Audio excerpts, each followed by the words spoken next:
Welcome back, everybody, to PittsburghSportsReport.com and EllisCannon.com. We're coming at you from the NFL Media Center at the Dallas Sheraton in downtown Dallas. Here to talk about the weather, past Super Bowls, and a lot of other good things is Butch Johnson. He wore 86.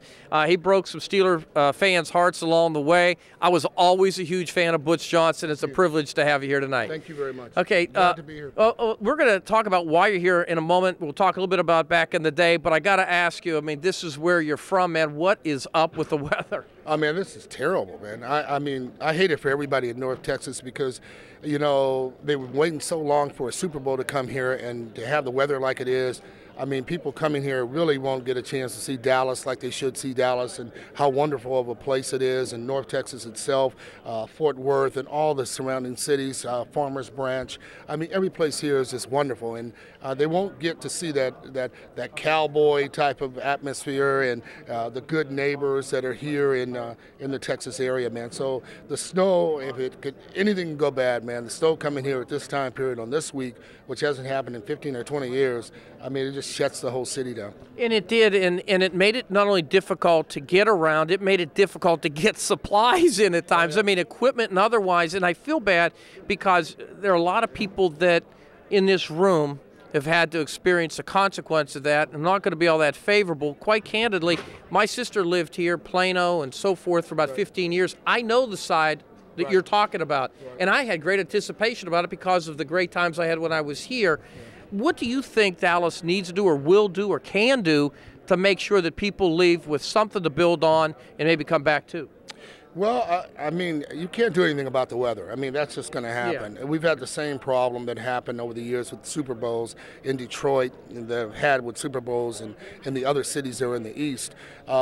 This just hasn't happened in 20 years. I mean, it just hasn't happened. So what can you say? Yeah, right. It wasn't something expected. Dallas isn't prepared to have this much snow, nor is it prepared to have this much ice. Right. It never happens down here. I mean, the temperatures down here during this time of the year are usually about 70, 80 degrees. Right. Just the way it is. Yeah. So this week came in, it came off the mountains, and that's all you can do. I mean, I know it's sad for all the credentialed people and all the people that are traveling down here, that they wanted to be outside, that they wanted to see some good things from Dallas and have a great time in Dallas. But you can still have a great time in Dallas. It'll heat up tonight, it's going to heat up tomorrow, and it's going to heat up Sunday. So the people that are coming in on Friday, they haven't experienced what has happened here over the last few days. That's a good point. They haven't. So they don't know the difference. It'll heat up a little bit, it'll warm up a little more, and they'll be able to get around. So I think the people who are coming here doing this weekend, they'll still have a good time. Now, you're representing Farmers Branch, Texas. You had mentioned that a little bit ago. What's that about?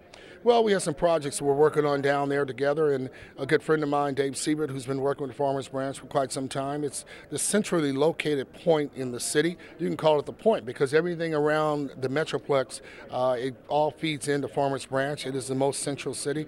And Dave and I go back for a long period of time, and, you know, he got me involved in the project, and he's got me involved in his project. You know, we're going to do a thing at Clint Black's, and we're going to be there tomorrow night, and we're having them come in, and there's going to be a party inside for that. So at Super Soiree, I think it's called. So there's a number of things that I'm doing here, but mostly I'm down here to help out, you know, get some exposure for the city and get some exposure for Dave and, you know, say hello to some folks I haven't seen in a while. All right, Butch, of course, the only player to have touchdowns in back-to-back Super Bowls. We're going to get back to the football side in a moment. We have a large audience, the whole web and all of that. Part of our audience is made up of students at the Pennsylvania Cyber Charter School, which is a place where I have an academy in sports media and broadcasting. And as I'm watching you, and I'm watching how easily you're getting your thought out concerning what has been a troubling scenario this week, I'm reminded that as an athlete and as a professional person, I think it's important to let these kids know they have to be prepared, but they have to be prepared to change and adapt, whether we're talking about the city, whether we're talking about Farmers Branch, or as an athlete, or as ultimately a professional in this field. Would you agree? No, that's exactly right. I mean, you have to, whatever the situation is, you have to adapt to it, and you got to learn in a hurry that those who can't adapt to it are left behind. So you have to have a very bright mind. That's the reason why you want to read. You want to be on every subject matter that you can possibly get your hands into. So when when somebody somewhere down the line approaches you, that you're not confused about what you're going to say or how you're going to handle the situation. So I work a lot with kids, and I have over the years with Manna Relief, which is a nonprofit organization, and we feed kids around the world and some nonprofits. And all I'm saying is every kid that I've worked with and every young person I've worked with, I've told them you have got to be prepared at any second. And the reason is that it took me 11 years when I wanted to become a pro, and it took me 11 years, and I had to run a tenth of a second. If I had ran a tenth of a second slower, I wouldn't have been in the NFL. And so it all came down to a tenth of a second. You never know when that opportunity is going to happen for you. So if you're not prepared, like people like yourself who are working down that road, and you can't adjust to what's happening in front of you, then things aren't going to happen for you. Well, and that's a learned art. And I will tell you, I actually began with me, if I can for a second, with my parents who taught me that, brought me up and raised me up like that. I had a big change in my career about a year ago. And, you know, I just think that's when you got to find out. That's when you got to find out, and you know, I've been very blessed to be able to have a lot of things that develop, but basically using the same principles, discipline, hard work, and so forth. Now, a lot of that serves you exceptionally well in the National Football League. You played against the Steelers in Super Bowl 13. Absolutely. And again, I'll say it again, I don't care who gets upset back home. I loved watching this guy. I was a big fan. I saw DeMarco Farr give you a big embrace earlier. Talk about what you found out about the Steelers by playing against them. Obviously, that's been a while, but just as an organization and what you've seen with them through the years. To me, I look at Dallas, I look at the Steelers, I see a lot of the same things. Well, it's one of the class organizations that has existed in the NFL. And, I mean, you can look at their track record. I think the one thing that is consistent with some of the elite ball clubs is they tend to go into a cycle where they have great coaching. And I think great coaching starts it off. And you can date back to the 50s when Tom Landry and Vince Lombardi were coaching for the New York Giants. When they split off, Vince Lombardi ended up winning 9 championships, and Tom Landry ended up winning 2 or 3 or 4 championships.